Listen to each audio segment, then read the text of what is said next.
Dans cette capsule, nous allons voir s'il existe toujours une tension aux bornes d'un dipôle. Tout d'abord, quelques rappels. Un voltmètre se branche en dérivation sur les bornes V et COM. Nous allons tout d'abord mesurer la tension aux bornes de deux dipôles isolés, c'est-à-dire seuls, en dehors de tout circuit. Branchons un voltmètre aux bornes d'une pile. Le voltmètre indique une tension U égale 4,83 volts. Branchons un voltmètre aux bornes d'une lampe. Le voltmètre indique une tension U égale 0 volts.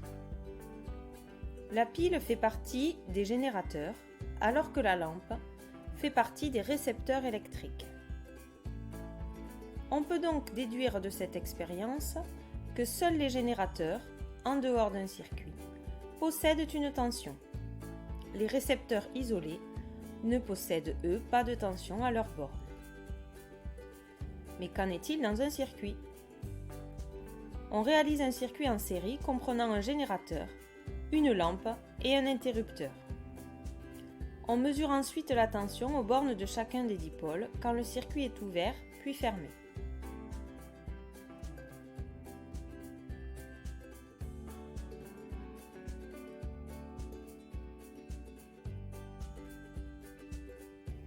On note les résultats dans un tableau.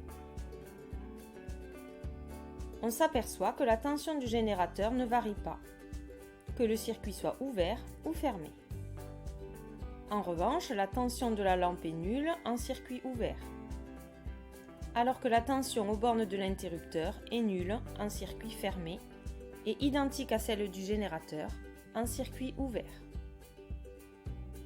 À vous maintenant de noter dans votre cahier de préférence en rouge le bilan suivant.